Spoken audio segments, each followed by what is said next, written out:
Muito bem, então vamos iniciar a nossa aula 7 desta disciplina de Introdução à Administração no Bacharelado em Gestão de Políticas Públicas, compartilhando com vocês a apresentação desta aula neste instante.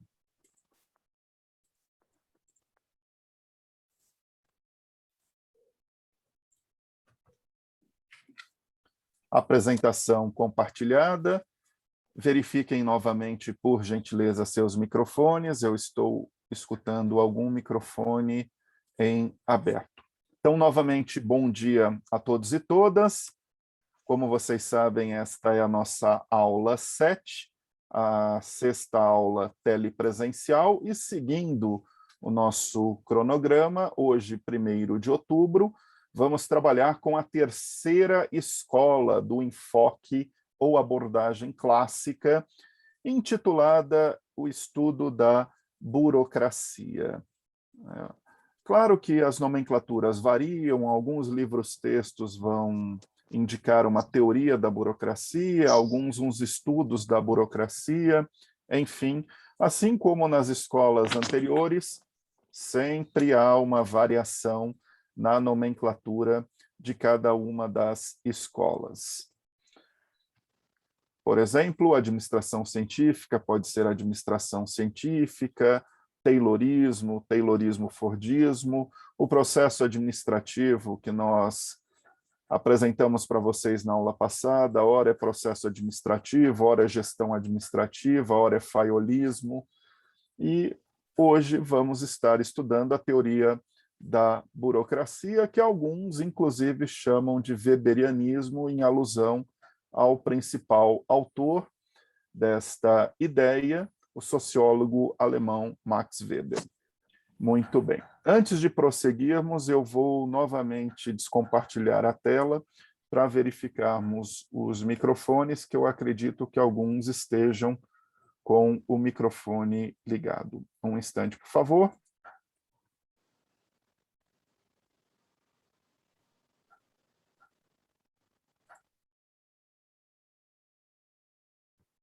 Identifiquei um chamado usuário do Zoom, com o microfone aberto. Vamos ver os demais.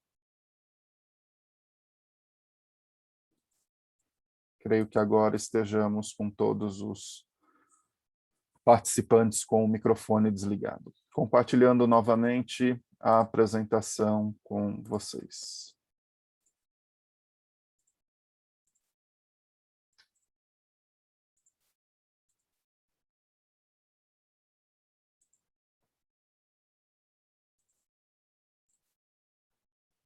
Muito bem. Então, uma vez localizado o nosso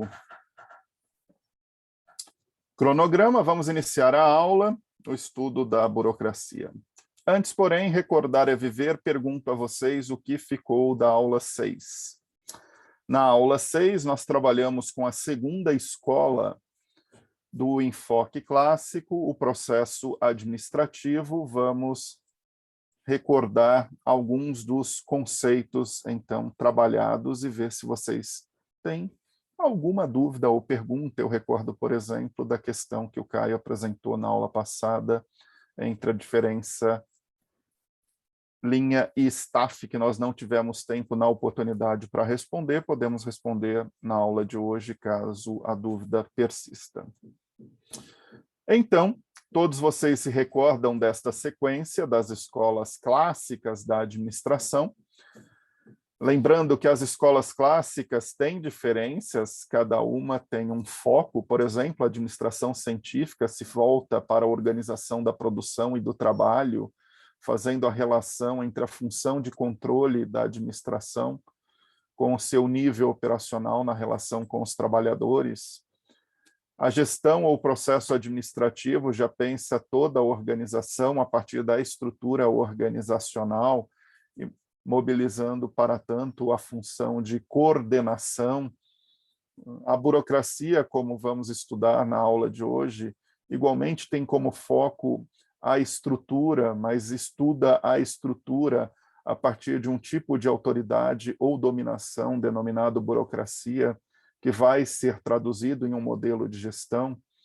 Enfim, as escolas têm as suas diferenças, mas elas têm uma similaridade, qual seja, todas essas escolas se voltam para o estudo das organizações como sistema fechado, o que nós denominamos de dimensão intraorganizacional, ou seja, se estuda o ambiente interno dessas organizações. Esta é a característica de todas as escolas que perfazem o enfoque ou abordagem clássica da administração. E na aula passada, jogamos luz no processo administrativo ou gestão administrativa ou faiolismo. Todos se recordam. Começamos a aula discutindo as ideias do principal autor desta escola, o autor que funda tal escola, o engenheiro francês Henri Fayol, que em 1916 publica uma obra intitulada Administração Industrial e Geral. Obra essa que, ao longo do século XX, vai ser traduzida em diversas línguas e disseminada como um dos estudos que inaugura a ciência da administração como profissão. Nesta obra, Fayol vai dizer que toda organização, né, tem diferentes funções, e aí eu não sei se vocês recordam, para que não haja confusão. Uma coisa são as funções de uma organização. A função técnica, a função comercial, a função contábil, a função financeira, a função de segurança e a função administrativa. E Fayol vai dizer que entre todas essas funções organizacionais, a função administrativa é a mais importante. E ele vai conceituar essa função administrativa desdobrando-a em 5 subfunções, que são o planejamento, a organização, o comando, a coordenação e o controle. E essas 5 subfunções que perfazem a função administrativa originam o conceito de processo administrativo. Ademais, Fayol vai trabalhar 14 princípios administrativos. Esses princípios, obviamente, não são algo novo, mas são princípios que Fayol mobiliza e que estão presentes nos estudos das ciências humanas e sociais nos últimos 2 séculos, quando Fayol publica essa obra em 1916. Por exemplo, o princípio da divisão do trabalho é basilar na Revolução Industrial e já estava presente na obra de economistas clássicos, como Adam Smith, em sua Riqueza das Nações, e assim por diante. E Fayol vai conceituar cada um desses princípios e mostrar como que eles são fundamentais para se pensar a estrutura organizacional. O que é a estrutura organizacional? É uma modelagem da organização a partir das suas diferentes áreas e funções. E hoje, esse é um conceito muito importante. Quando você pensa muitas organizações, né, você explicitamente consegue observar uma estrutura organizacional. A não ser aquelas organizações que, às vezes, estão em rede ou são organizações ilícitas, que você não conhece a estrutura organizacional. Pense uma milícia. Uma milícia é uma organização. Qual é a estrutura organizacional de uma milícia? Como que se dá a relação ou as suas relações interorganizacionais? Muito bem, isso é possível de se estudar, tanto é que organizações policiais buscam, com inteligência, compreender a estrutura organizacional, né, de milícias, até para poder intervir, por exemplo. Mas, enfim, voltando às organizações tradicionais, toda organização tradicional explicitamente tem uma estrutura organizacional. Algumas têm diversos níveis hierárquicos, outras têm um menor nível hierárquico. Algumas sempre vão estar numa base de linhas, com unidade de comando entre diversas áreas.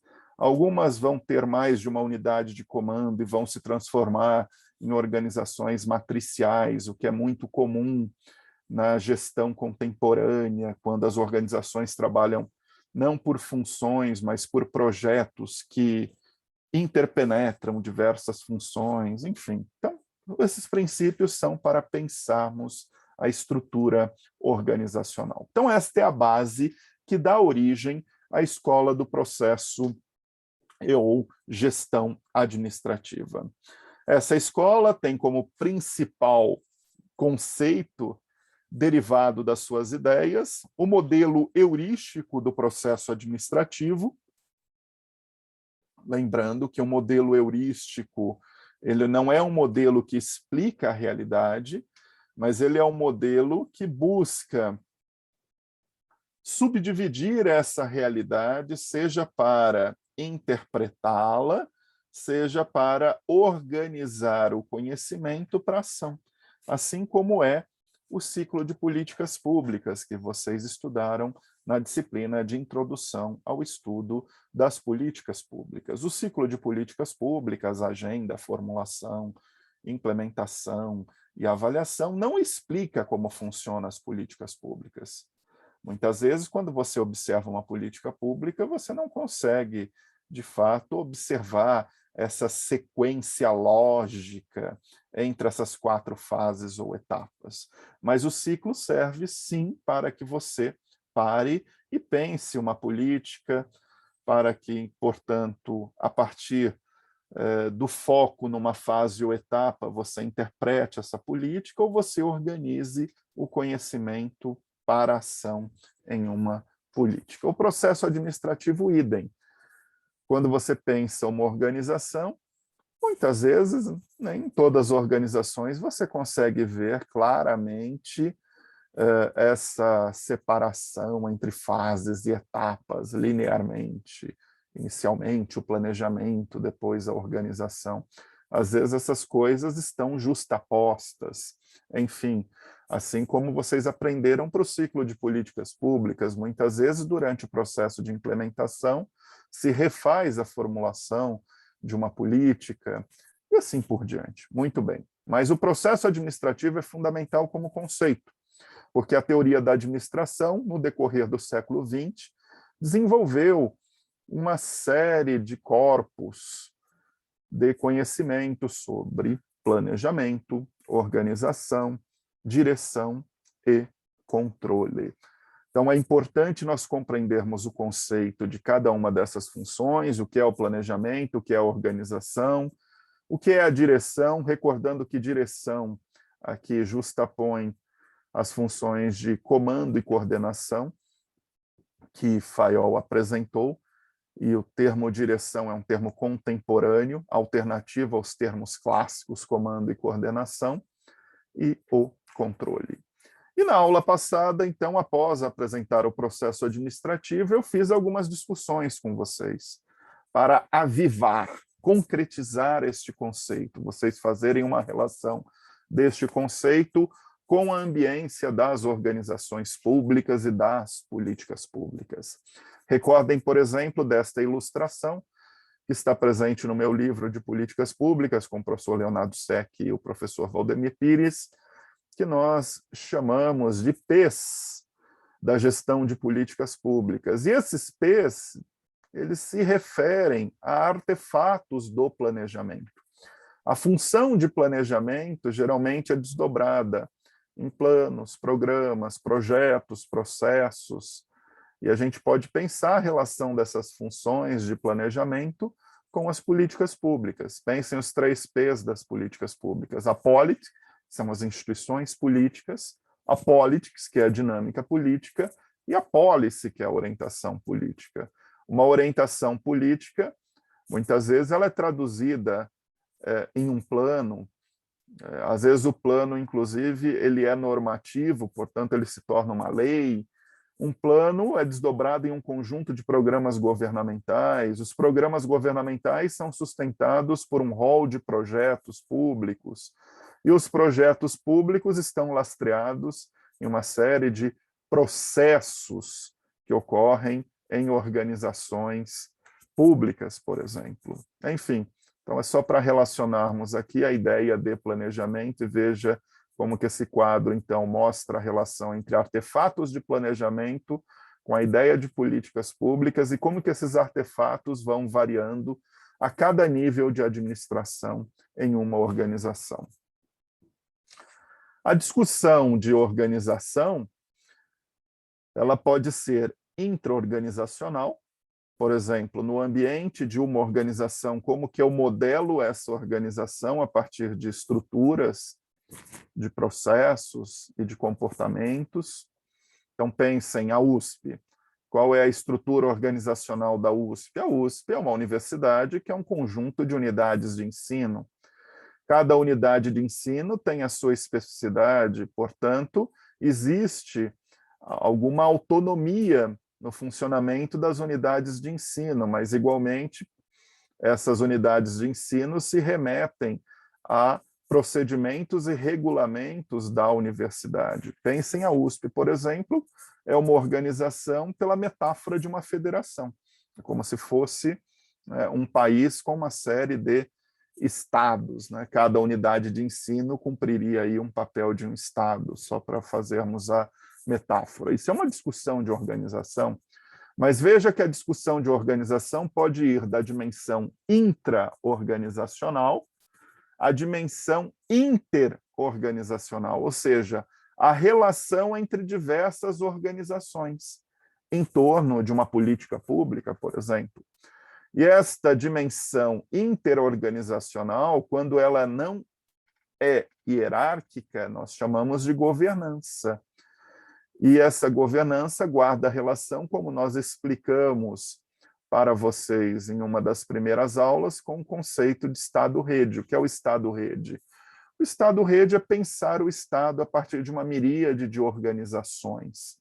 Com o processo de globalização, parte do poder, por exemplo, do Estado-nação foi transferido para as organizações internacionais em uma governança global.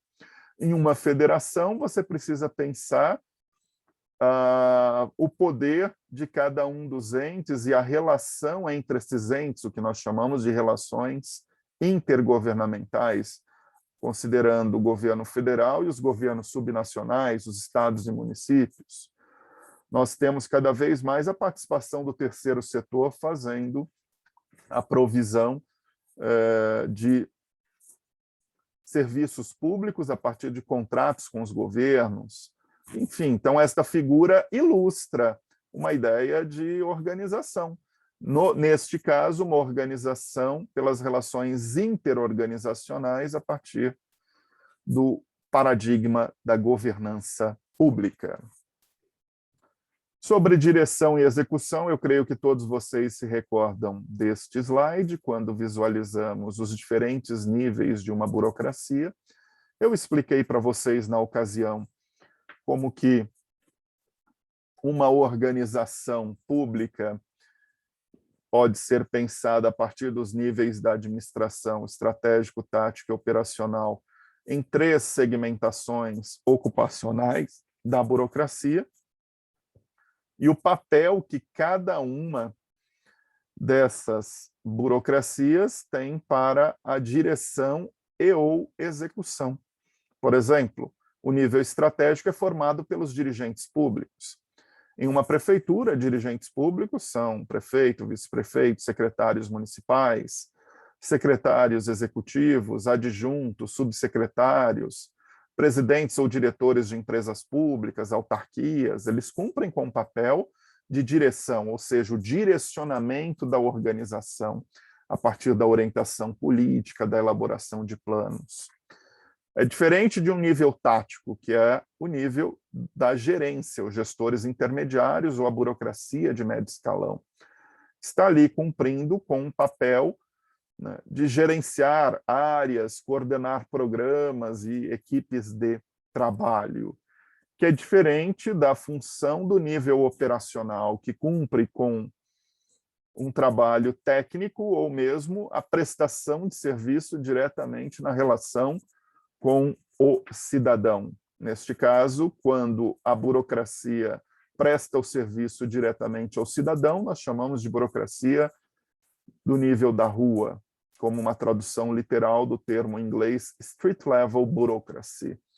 Neste caso, são burocratas que estão executando as políticas públicas pela prestação de um serviço público. Então, veja, quando pensamos direção, nós estamos pensando o papel que cada um dos níveis organizacionais cumprem em uma determinada organização pública, como podemos visualizar por esse slide. E, por fim, discutimos o controle. E o controle que pode, obviamente, ser desde um controle estratégico até um controle operacional, e quando pensamos o controle no setor público, ele tem 3 formas. O controle interno, realizado internamente nas organizações públicas, a partir, por exemplo, de órgãos de correição administrativa, de ouvidorias, de controladorias, né? São organizações que cumprem o papel de fazer um controle interno. Muitas vezes, do ponto de vista jurídico, é um papel da procuradoria, enfim. Assim como o controle externo realizado pelo Poder Legislativo com o suporte dos tribunais de contas, o Tribunal de Contas da União, o Tribunal de Contas dos Estados e dos municípios, enfim. Assim como o controle social é uma relação direta entre a organização e a sociedade. Esse controle social pode ser feito a partir de conselhos gestores de políticas públicas, onde tem representantes da sociedade civil, audiências públicas, quando se discute o papel de uma determinada organização ou um plano para uma determinada política, conferências de políticas públicas, e, no limite, você pode pensar o controle social realizado por manifestações, passeatas, até, no limite, a forma em que organizações da sociedade civil se estruturam para fazer um papel de um órgão independente que serve de parâmetro para discutir políticas públicas. Tem muitas ONGs que cumprem com esse papel, tem organizações hoje que se intitulam observatórios sociais, tem, enfim, uma miríade, né, de organizações que hoje estão na sociedade civil e cumprem direto ou indiretamente com este papel de controle social. Então, esta foi a nossa aula passada, onde apresentamos as ideias da escola do processo ou da gestão administrativa e como que essas ideias estão apropriadas em modelos de gestão que estão presentes nas organizações públicas, pensando a partir do processo administrativo e as funções de planejamento, organização, direção e controle. Eu vou descompartilhar a nossa apresentação para perguntar se vocês, então, têm alguma dúvida, pergunta ou questão. Este é o instante antes de prosseguirmos com a aula. Fiquem muito à vontade. Oi, professor. Eu ainda gostaria de saber de um exemplo de diferença, né, entre a autoridade de linha e a autoridade funcional. Muito bem, Caio. Então, vamos projetar. Eu recordei hoje, quando estava repassando a aula da tua pergunta, e até busquei um slide que nós pudéssemos ilustrar as diferenças entre uma estrutura de linha, né, e uma estrutura funcional, e mesmo a estrutura de staff, né, porque a estrutura de funcional ela faz uma relação entre a estrutura de linha e staff. Antes de ilustrar isso para vocês, eu só gostaria de dizer que esses são conceitos tipicamente sobre organizações e métodos, e tem a ver com o debate de estrutura organizacional e de organogramas. Como que as organizações se organizam e transformam essa organização em uma estrutura organizacional. E existem diferentes modelos. E para esses diferentes modelos, você vai ter diferentes métodos, instrumentos e ferramentas de gestão. O que não nos cabe discutir nessa disciplina de introdução à administração, vocês vão ter disciplinas no decorrer do curso para realizarem essa discussão. Então, eu vou aqui compartilhar com vocês. Só um instante. Deixa eu pegar aqui.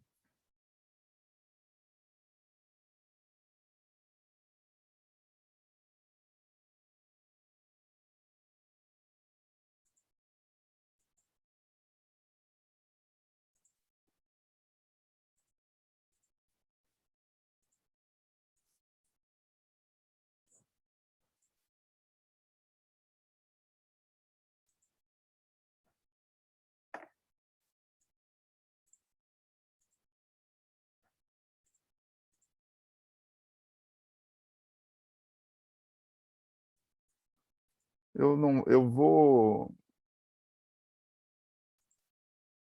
vou compartilhar como ele está, porque eu não estou conseguindo maximizar. Mas, enfim, estou usando uma figura disponível no próprio Google, ok? Podemos pegar essa figura aqui que está entre as diversas, né? Olha, linha staff, só basta vocês, quando forem fazer uma pesquisa, a partir desses conceitos,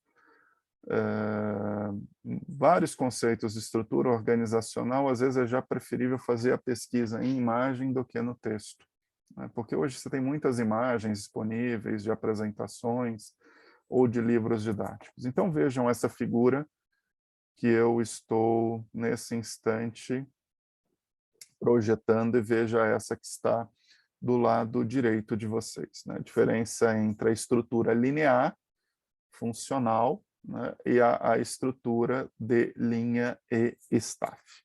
A estrutura linear, como o próprio nome diz, é uma estrutura convencional de organizações onde você tem uma única unidade de comando. Pense uma organização qualquer, podem ver, você pode ter aqui um diretor, aí esse diretor está cumprindo com uma função de direção, você vai ter, suponha, 2 gerentes que estão cumprindo com uma função tática, né?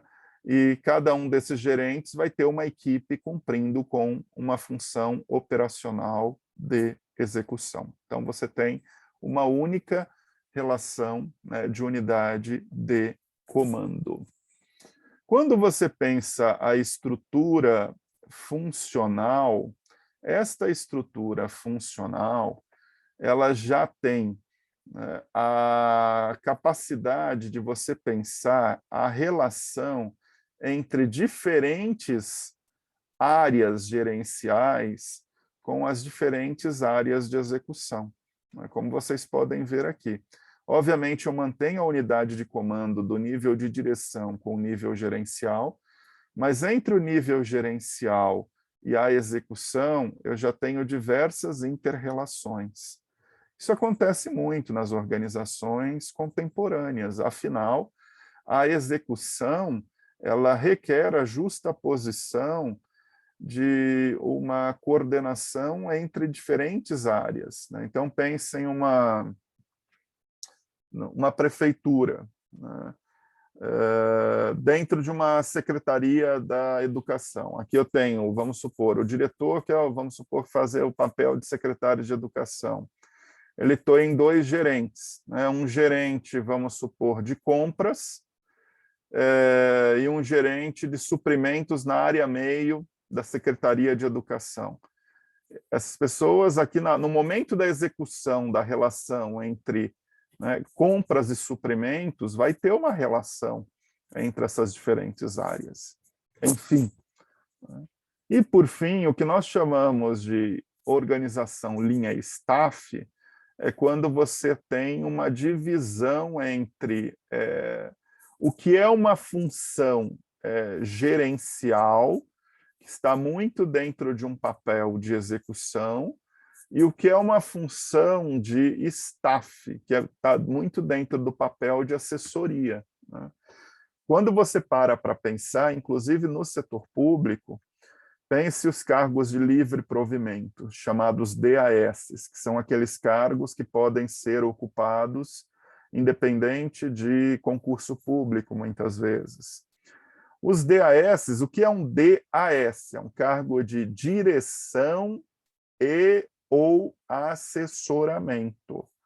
O cargo de direção guarda relação com a função de linha, está muito relacionado com o papel, né, de dirigir e ou executar. O staff está muito relacionado com a função de assessoria. Assessoria em termos de dados, informações, orientações que vão suportar o processo de decisão.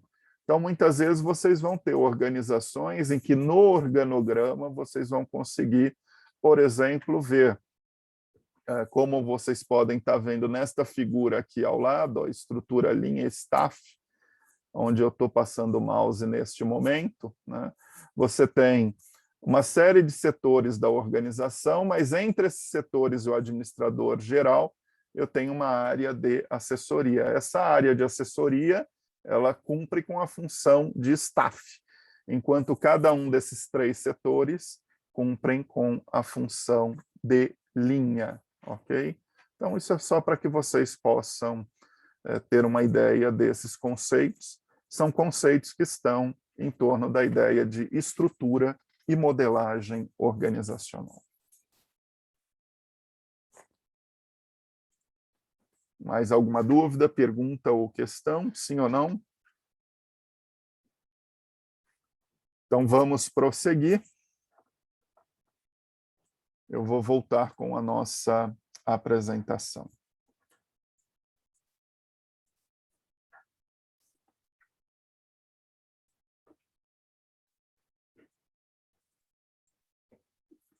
Recompartilhando.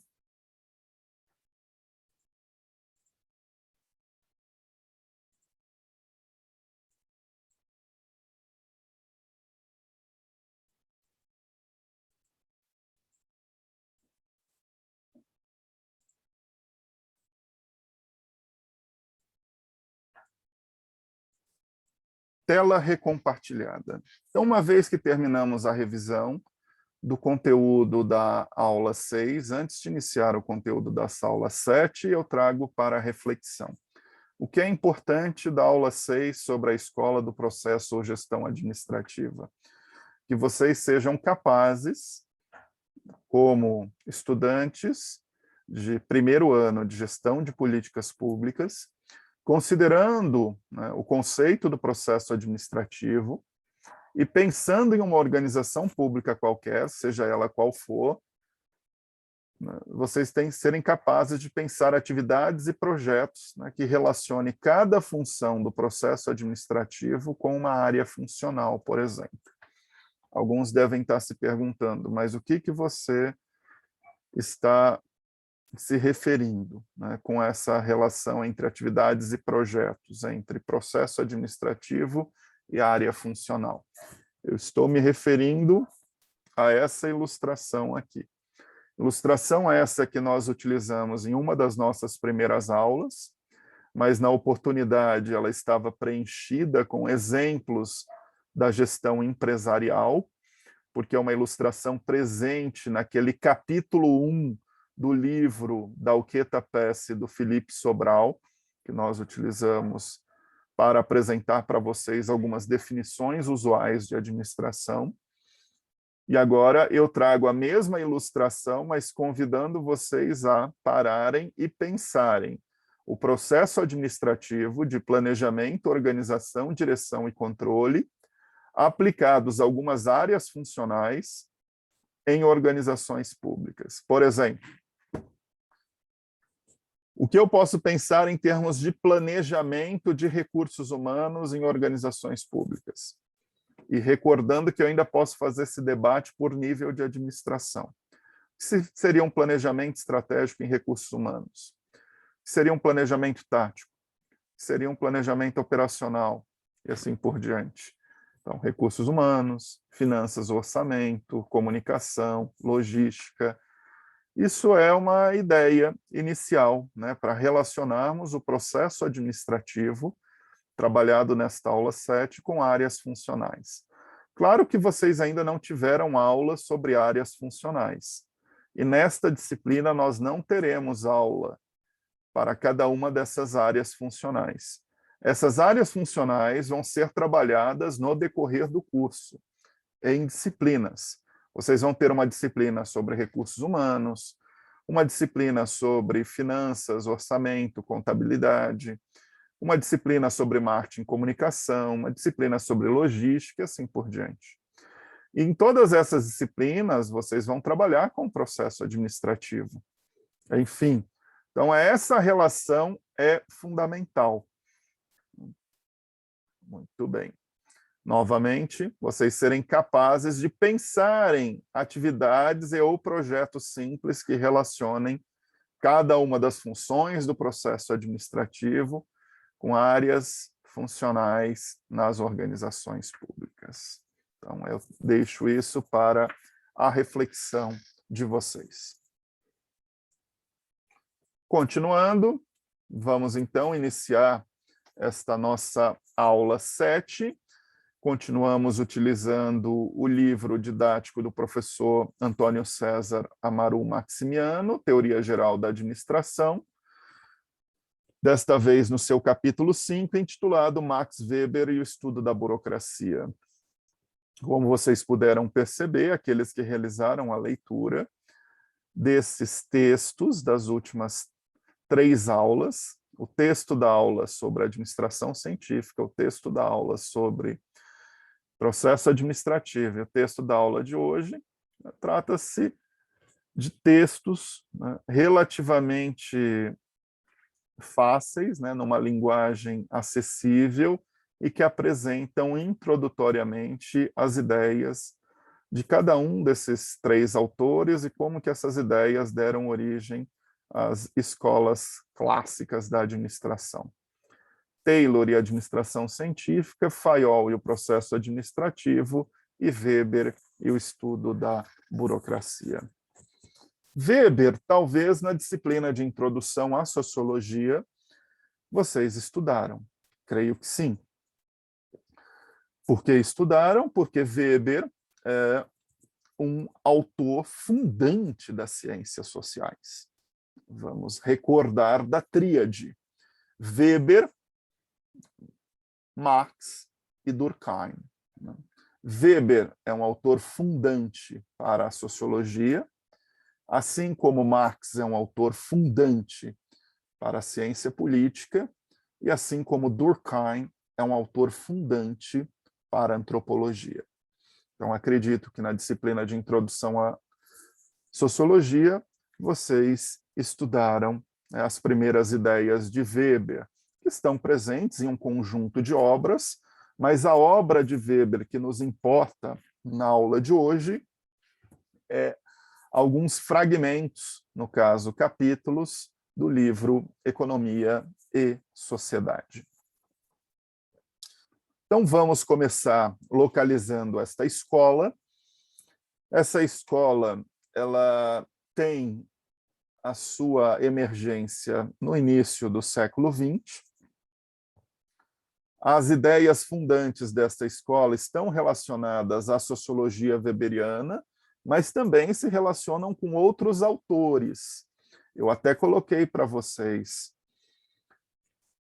em algumas aulas atrás, a ideia do texto de Woodrow Wilson, intitulado O Estudo da Administração, um artigo publicado em 1887 e que traz ideias sobre a profissionalização da administração pública a partir da dicotomia entre a política e a administração, que está na base das ideias weberianas. Enfim, é só para dizermos que, né, por mais que cada uma dessas escolas tenha um autor expoente, para além desse autor expoente, existe um conjunto de outros autores. Afinal, uma escola é um compartilhamento de autores que vão trabalhar algumas ideias E essas ideias vão ser, então, consensuadas.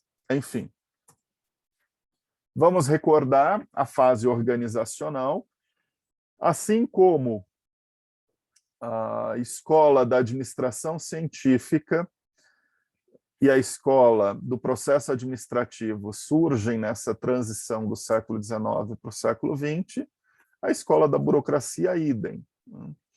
Embora a escola do processo administrativo e da burocracia ela tem a sua emergência já na transição da fase do desenvolvimento industrial, que demarca a segunda revolução industrial nos Estados Unidos, para a fase do gigantismo industrial, que é uma consequência do desenvolvimento industrial, pensando o sistema de capitalismo monopolista que demarcou a primeira metade do século XX. Enfim, então é só para recordarmos que essas escolas elas surgem, cada qual, né, dentro de um determinado contexto, cada contexto tem os seus problemas, e este contexto nós chamamos de fases organizacionais. Vamos recordar, a partir de algumas ideias que estão no texto da aula de hoje, que são ideias relativamente simples, mas que cabem uma revisão. Qual é o contexto do estudo da burocracia? É o contexto do capitalismo, da modernidade e da relação entre capitalismo, modernidade e organizações. Podemos aqui retornar ao processo de transição a partir do século XV, do feudalismo para o capitalismo, no qual os pequenos sistemas sociais desorganizados, vamos assim dizer, vão sendo gradativamente substituídos por sistemas sociais organizados. Parem, pensem.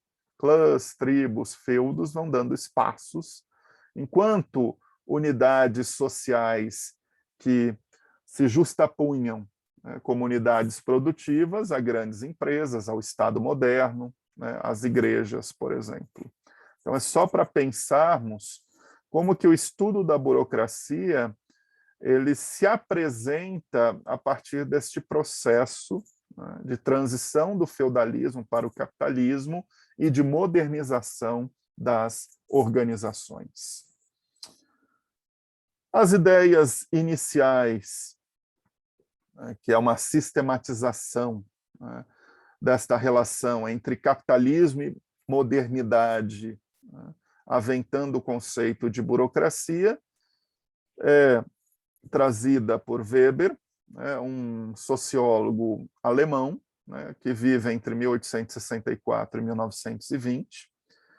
E Weber tem a sua importância para as ciências sociais, sobretudo a sociologia, trabalhando o conceito de tipo ideal de burocracia.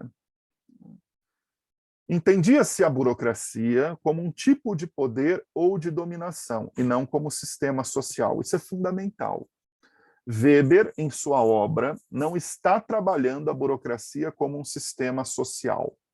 Weber está trabalhando a burocracia como um dos 3 tipos de poder e de dominação.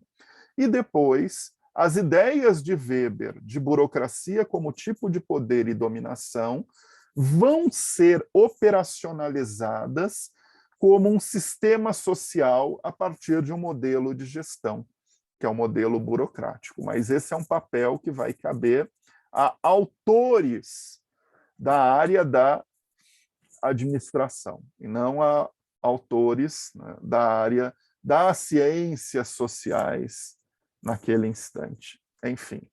Então, existe uma teoria sociológica weberiana que é descritiva, ou seja, ela busca explicar os fatos e fenômenos e, portanto, ela é distinta da teoria administrativa, da administração científica e do processo administrativo, ou seja, do taylorismo e do fayolismo, que nasciam com base em prescrições para as organizações. Essa ideia de tipo ideal é considerada um recurso metodológico que não cabe aqui discutirmos, talvez vocês discutiram na disciplina de introdução à sociologia, o tipo ideal como uma abstração para você, a partir desta abstração, ter capacidade de analisar as sociedades. Muito bem. E tudo isso é trabalhado na obra de Weber, Economia e Sociedade. E, enfim, então é muito importante, né, fazer essa distinção que eu estou fazendo para vocês no início da aula, para não haver confusão. A teoria da burocracia é uma teoria sociológica descritiva, na qual a burocracia é considerada um dos 3 tipos de poder ou dominação de Weber. E depois, esta teoria, baseada em um tipo ideal, ela vai ser interpretada por um conjunto de autores na área de administração como um sistema social que deriva um modelo de gestão. Antes de apresentarmos, então, a burocracia como sistema social e modelo de gestão, vamos compreender as ideias de Weber. Weber, então, trabalha a ideia, né, de dominação e autoridade como a probabilidade, né, de se fazer obediência dentro de um determinado grupo social, seja ele qual for. E Weber vai considerar, então, 3 tipos de poder ou dominação, que são a dominação carismática, a dominação tradicional e a dominação racional legal. Esta dominação racional legal que é compreendida como o tipo de dominação ou poder, né, burocrático. Antes de apresentá-lo, vamos às dominações carismática e tradicional. O que é a dominação carismática? Segundo Weber, é a dominação baseada na crença e na devoção. Então, líderes exercem o poder por meio da dominação carismática, são vistas, né, como pessoas com forças sobrenaturais ou super-humanas, né? Elas acabam se mantendo no poder enquanto seus seguidores reconhecem esses poderes extraordinários, né? Ela não pode ser delegada ou concedida, afinal, ela é pessoal e intransferível, né? Muito dessa dominação carismática, às vezes você pode encontrar, por exemplo, em grupos sociais, pensando, por exemplo, uma comunidade indígena e a figura espiritual de um pajé, por exemplo, até trazendo o debate da dominação carismática para as democracias ocidentais e o papel de lideranças carismáticas, né, como mandatários políticos. Enfim, então podemos fazer essa discussão dentro de uma amplitude de exemplos e ilustrações. Então, a dominação carismática, ela é pessoal, né? Quando você pensa que as características de liderança são inaptas a um conjunto, né, de pessoas que passam a ser reconhecidas, né, como líderes. Essa dominação carismática, ela acaba fazendo, né, com que muitas vezes você possa ter processos irracionais de instabilidade, de arbitrariedade, né? Uma dominação carismática, ela leva muito em consideração a ideia sociológica de mito, né? O que é um mito? O mito é um processo a partir do qual você pode pensar pessoas que induzem um comportamento e inibem um pensamento, né? Isso, por exemplo, na política, você pode encontrar nos mais diversos espectros, né? Da direita à esquerda. Enfim, então você tem muito de uma relação da dominação carismática com uma liderança seguidora. Muito bem. Então, esse é um tipo de poder ou dominação, né, descrito por Weber. O segundo é a dominação tradicional. A dominação tradicional ela está baseada em usos e costumes, ou seja, na tradição.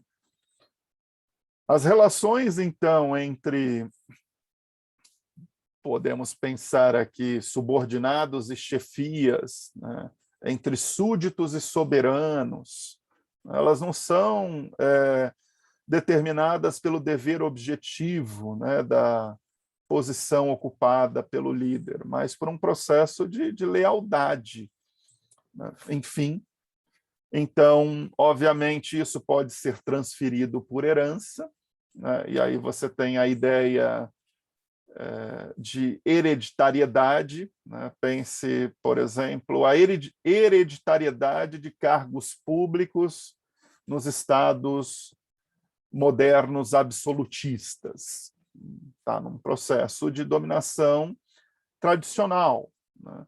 Ou pensem isso a partir do chamado patriarcalismo, que é uma dominação tradicional original, de um domínio dos mais velhos, da família, ou da hereditariedade, ou mesmo do patrimonialismo, que está orientado pela tradição, porém ela é exercida em virtude, vamos assim, de um direito próprio de uma determinada parcela ou segmento da sociedade por um conjunto de privilégios, honrarias e favoritivismo. Isso estava na base do Estado absolutista, né, moderno. Enfim, quando você pensa, então, a ideia, né, da tradição, seja pelo patriarcalismo, seja pelo patrimonialismo. Muito bem. E a dominação racional, diferente da carismática e da tradicional, ela se fundamenta no poder racional, na autoridade técnica, né, meritocrática e administrada. Então, o poder não pertence à pessoa, o poder pertence ao cargo, e o cargo está descrito a partir de normas, regras e procedimentos. A ideia da chefia, né, ela não é uma questão hereditária, não é uma questão familiar, é uma questão, né, de um conjunto de normas, regras e procedimentos racionais consensuados na sociedade.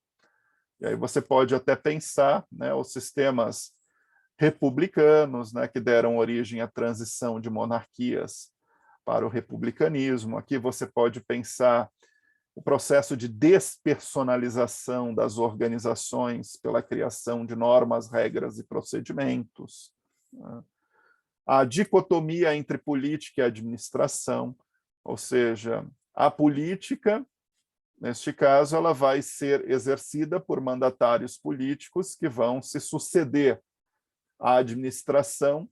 Pelo contrário, ela vai ter uma estabilidade. Então, você passa também a fazer uma diferença, neste caso, pensando o setor público entre o que é governo e o que é Estado.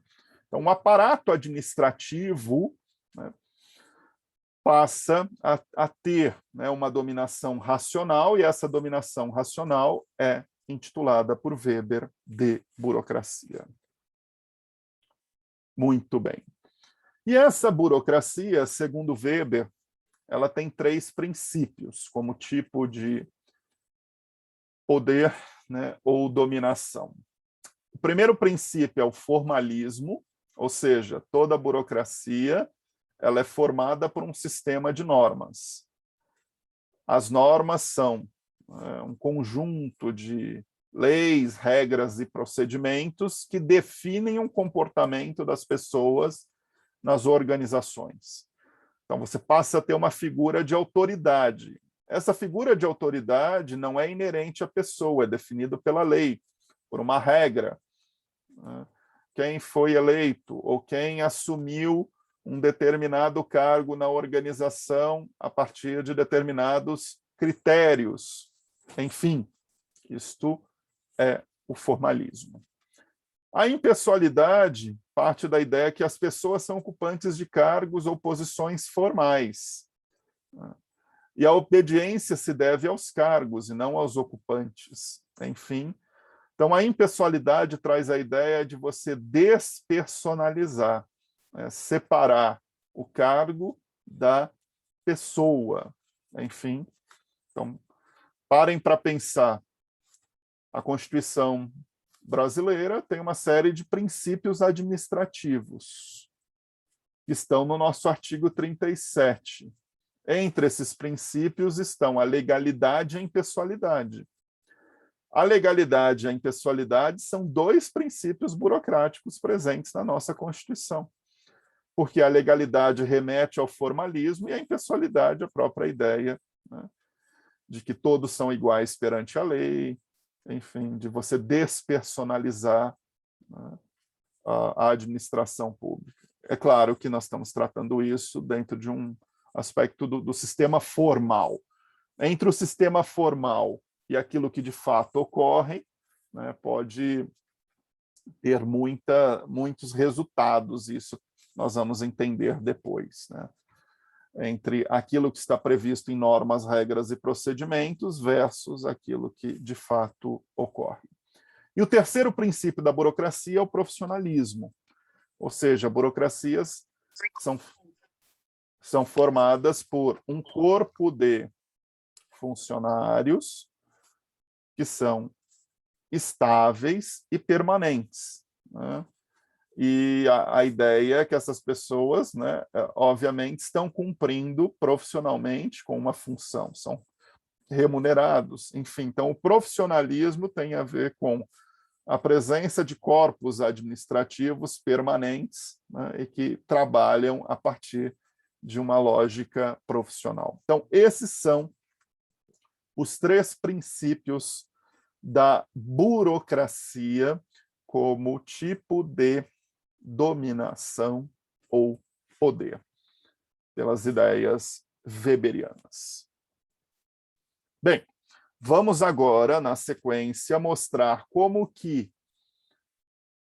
esse tipo ideal burocrático ele vai ser apropriado como um sistema social e um modelo de gestão a partir do final do século XIX e início do século XX. Antes, porém, eu vou descompartilhar a apresentação para ver se vocês têm alguma dúvida, pergunta ou questão. Esse é o instante. Alguém quer perguntar algo? Fique à vontade.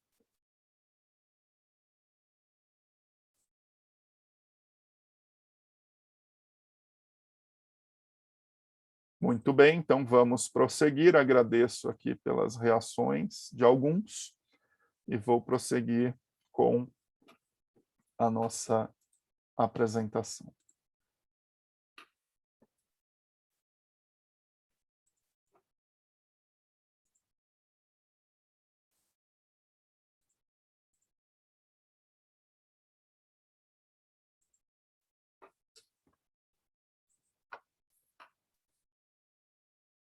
Os estados absolutistas, que advêm da transição do feudalismo para o capitalismo, eles estão presentes, né, durante todo este período, né, desde o século XV até o século XIX. E o século XIX, né, considerando as transformações na economia, na sociedade, no Ocidente, a partir da Revolução Industrial, desde o século XVIII, da Revolução Francesa, vai começar a trazer uma série de crises.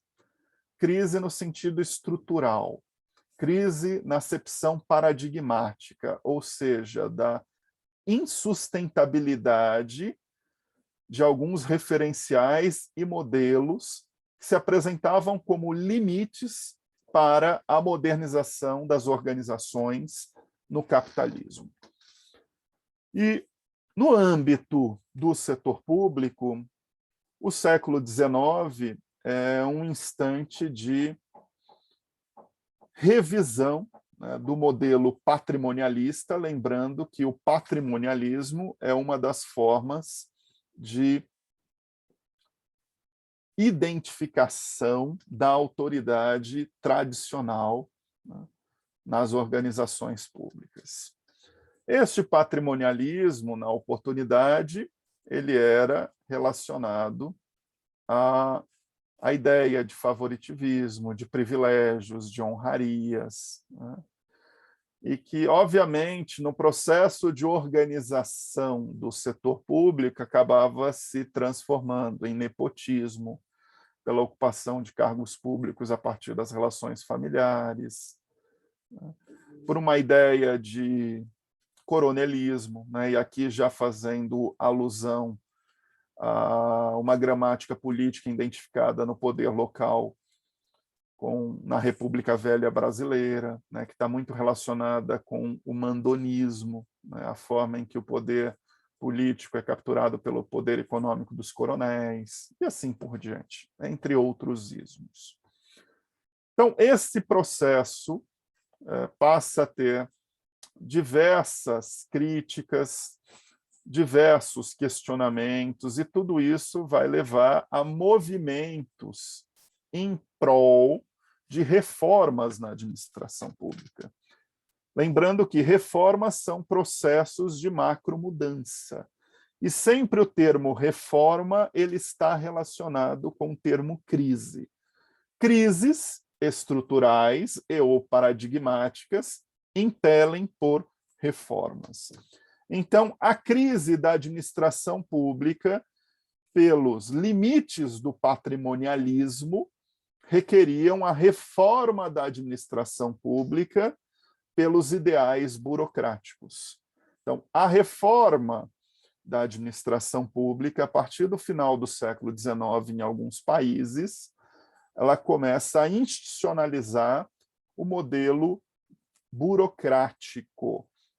E este modelo burocrático, ele traz as ideias que estavam sendo debatidas à época, né, de formalismo, de impessoalidade, de profissionalismo, e eles vão se justapor com as ideias de design da escola do processo e da gestão administrativa.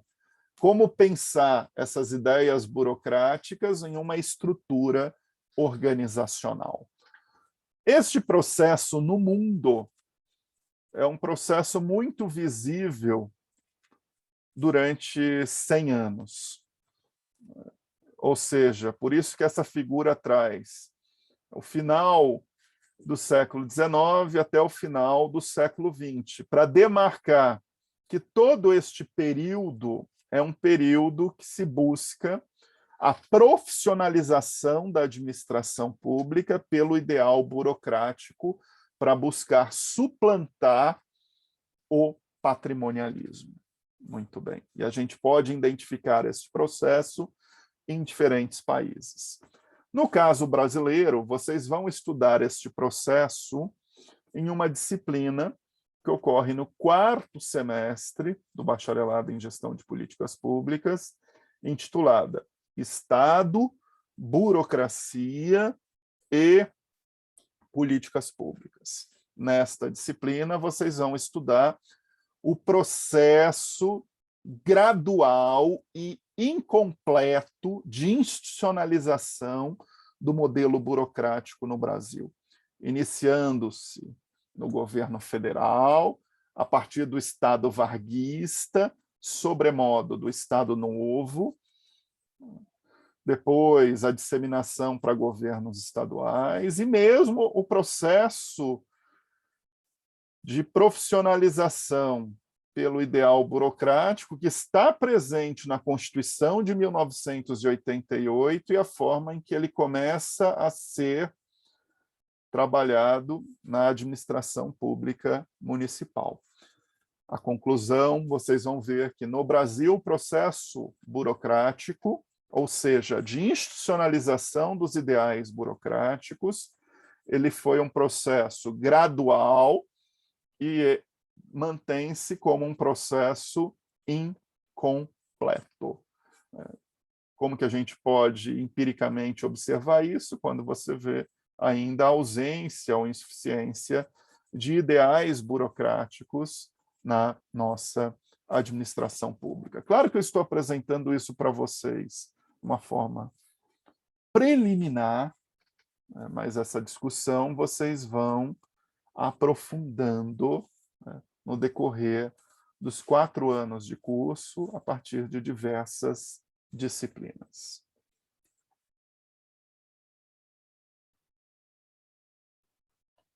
O Caio comenta, sobremodo no Estado Novo. Caio, o Estado Novo, ele é um Estado que está buscando um projeto nacional a partir da centralização. E esse projeto nacional a partir da centralização, ainda que autoritário, ele é um processo que partia de ideais de racionalização, que eram fundamentais. Esses ideais estavam presentes tanto no processo nascente da industrialização brasileira, a partir de 1930, e aí cumpre o papel de um instituto fundamental chamado IDOT, Instituto para o Desenvolvimento da Organização Racional do Trabalho, quanto no setor público, a partir de um órgão criado por Vargas em 1937, chamado DASP, Departamento Administrativo do Serviço Público, que cumpre um papel de ser uma área de planejamento e gestão no governo federal, responsável pelo processo de institucionalização da administração pública burocrática. E claro que este processo de institucionalização é um processo gradual, e o universalismo da burocracia vai conviver com diversos outros ismos, que são gramáticas políticas da época, como o clientelismo, o corporativismo, e assim por diante. Vocês vão estudar isso na disciplina Estado, Burocracia e Políticas Públicas.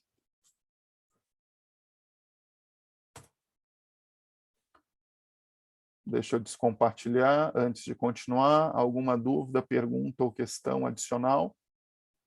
Sim ou não? Muito bem. Então, vamos prosseguir.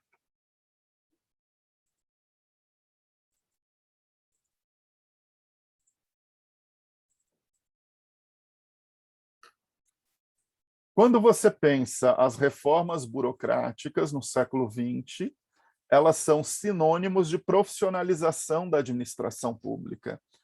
Claro que o termo profissionalização na administração pública é polissêmico.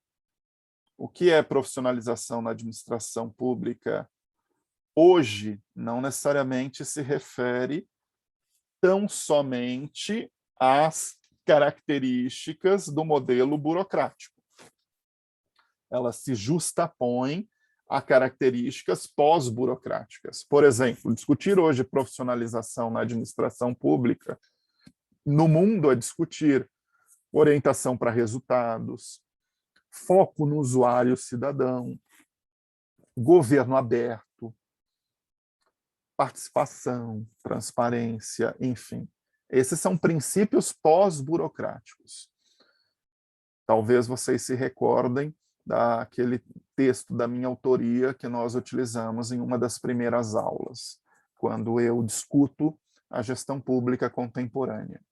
Mas a ideia de profissionalização relacionada ao modelo burocrático no século XX estava baseada nessas características, quais sejam a importância do caráter legal das normas, isto é, como que o setor público se organiza por normas, regras e procedimentos.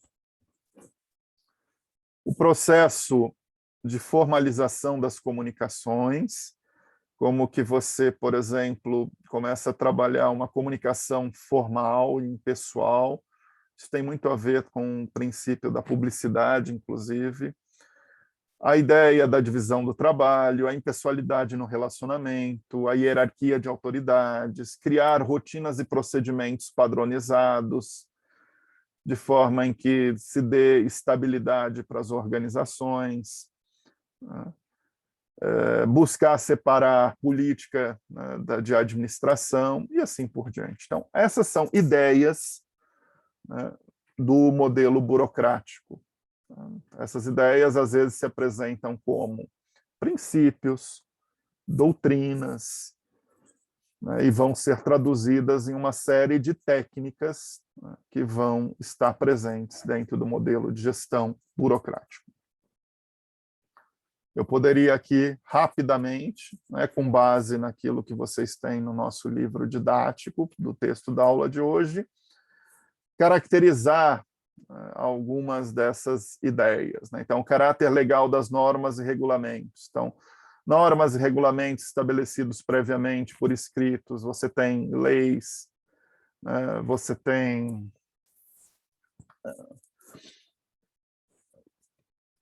procedimentos, né, de como se deve fazer algo, né? Enfim, você não pode agir de forma discricionária, você precisa seguir aquilo que está na lei. Caráter formal das organizações, com regras e decisões formuladas, né? Caráter racional e divisão do trabalho. No século XX, isso está muito relacionado à ideia da criação de cargos e carreiras no setor público que buscavam a especialização do trabalhador, né? Cada trabalhador cumpria com uma determinada função e um determinado cargo. E muitas vezes o cargo estava relacionado a uma ideia de profissão. E a ideia de profissão a uma determinada formação. Isso tem a ver a forma em que se organizou as profissões no século XX, né? Pela especialização do trabalho e cada profissão relacionada com uma determinada formação. A impessoalidade nas relações, a hierarquia de autoridade, né, com sistemas de controle e supervisão. Então, cada um desses princípios, né, ou doutrinas pode muito bem ser definido, tá? E não cabe aqui passarmos por cada um deles, tá? Mas, ao fim e ao cabo, o modelo burocrático buscava trazer estabilidade, previsibilidade às organizações. Então, é um modelo que busca, ao trazer estabilidade e previsibilidade, está fundado na racionalidade. E essa racionalidade leva em consideração essas diversas características. Muito bem. Então, este modelo foi sendo implantado no decorrer do século XX. Existem os resultados desejados deste modelo, assim como existem os resultados indesejados e que muitas vezes, a princípio, eram imprevistos. Quando nós abordamos os resultados indesejados e ou imprevistos do modelo burocrático, a palavra burocracia ela passa a ter uma acepção pejorativa. Parem e pensem. Vocês, inclusive, antes de estudarem a burocracia como um tipo ideal, weberiano, ou como um sistema social e modelo de gestão na administração, como que vocês interpretam a palavra burocracia?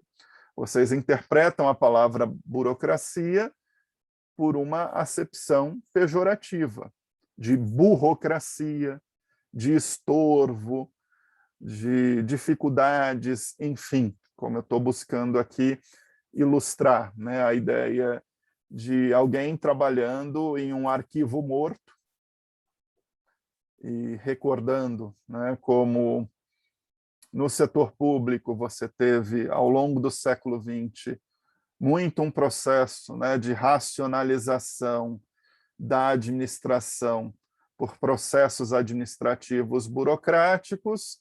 Isso deu origem, né, a um conjunto, né, de arquivos, de papelório. Isso é só para demonstrar, né, resultados que são indesejados, né, e que, a priori, eram imprevistos. Na medida em que eles vão se tornando conhecidos e adentrando na literatura, não são mais imprevistos, estão previstos, mas se mantêm como indesejados. E a burocracia, na acepção pejorativa, é o que nós chamamos de disfunções burocráticas. E o que são as disfunções burocráticas, então? Disfunção, vejam essa palavra, ela tem diversos usos nas mais diferentes áreas de conhecimento. Pensem essa palavra nas ciências da vida, na biologia.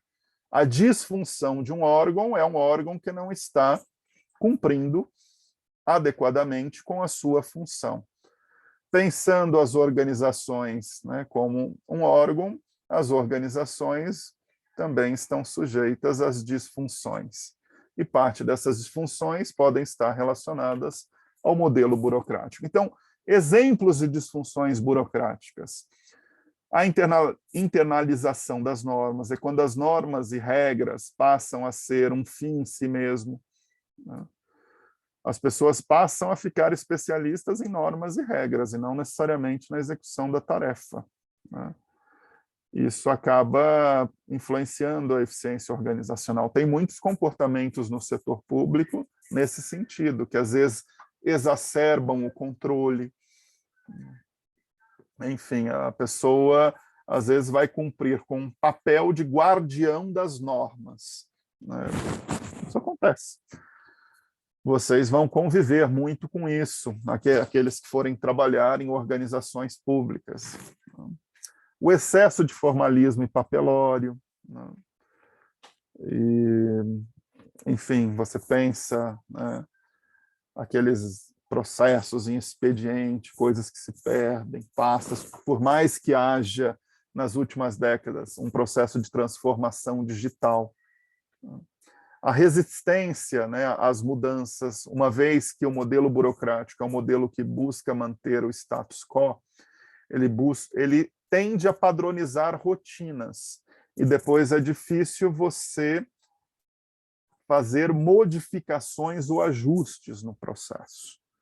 Então, o modelo burocrático, ele tende à permanência e estabilidade. Então, ele coloca dificuldades aos processos de mudança e alterações. Outras disfunções burocráticas. A despersonalização do relacionamento por completo. Então, você começa a ter um processo muito baseado apenas nas normas, né? Por isso que o setor público, às vezes, tem uma ideia de máquina pública, em que comportamentos e sentimentos, às vezes, são secundarizados para se pensar mais nas normas, regras, né? Na ideia fria da lei, na categorização do relacionamento. Então, isso também está muito relacionado, né, à forma em que você cria diferentes hierarquias nas organizações, e às vezes elas são inalcançáveis, uma separação entre quem pensa e quem faz, sem buscar subsídio num processo de tomada de decisão de quem está executando de fato a prestação de serviço lá na ponta, né?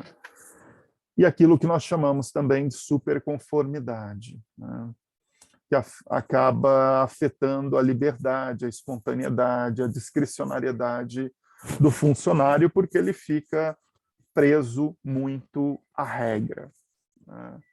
E ao ficar preso à regra, você pode ter um foco muito forte, por exemplo, na eficiência do procedimento, mas perder a eficácia gerencial, para já mobilizarmos aqui dois termos que já sabemos do que se trata, né? A eficiência se remete aos processos. E lembrando que eficiência no setor público leva em consideração o cumprimento também da legalidade. Mas eficiência, né, procedimental é diferente de eficácia gerencial em termos de atingimento dos objetivos. E poderíamos aqui continuar apresentando outras disfunções burocráticas, mas que, em linhas gerais, elas podem ser traduzidas nesses aspectos que eu estou chamando a atenção neste quadro cinza: o processo decisório lento, uma falta de padrão mínimo e variabilidade na prestação de serviço, um apego exagerado às normas, uma gestão apenas reativa e não proativa nas organizações, um clima organizacional fortemente deteriorado, né, a descontinuidade de ações, enfim. Então, tem uma série de disfunções, né, que estão presentes nas organizações públicas, e aqui a gente pode pegar aquelas descrições que estão ali no texto base desta aula e traduzir, né, para esse conjunto de elementos que eu acabei de citar. Bem, então essas são ideias gerais do modelo burocrático, que espero que vocês tenham tido a clareza de compreender, desde a burocracia como um tipo ideal weberiano, que surge numa teoria sociológica descritiva, sendo considerada um tipo de poder ou dominação, a forma que isso é apropriado como um sistema social e um modelo de gestão pela administração, e que foi fundamental nos movimentos de profissionalização da administração pública no século XX, considerando reformas administrativas burocráticas que buscavam suplantar o patrimonialismo até resultados indesejáveis e imprevistos que podem surgir das burocracias, como esses que nós acabamos de elencar.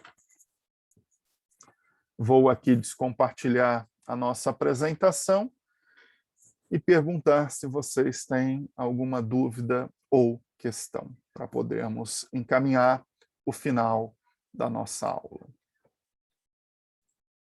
Dúvidas, perguntas, questões, comentários? Muito bem. Então, nesse instante, eu estou terminando a gravação da aula e encerrando a aula formalmente. Aqueles que estão satisfeitos, vejo vocês na próxima semana. E aqueles que ainda queiram perguntar alguma coisa, estou aqui disponível pelos próximos 2 ou 3 minutos.